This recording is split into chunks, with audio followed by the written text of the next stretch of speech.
Thanks for checking out this question from our daily live Zoom calls. Please like and subscribe to keep learning how we help the largest online community of self-directed retirement investors and entrepreneurs grow and control their retirement funds. The question presented is, can I have my son paint my solo 401k owned rental property or rental home? The answer or the response is that it would be prohibited for your son or daughter, for example, to perform any maintenance on property owned by your solo 401k plan, as children fall under the disqualified party umbrella.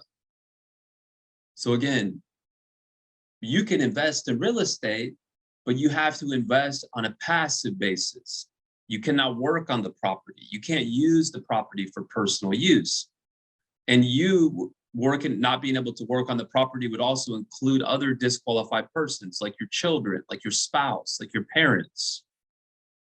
Even if they work for free, they're not going to be able to work on the property. So hopefully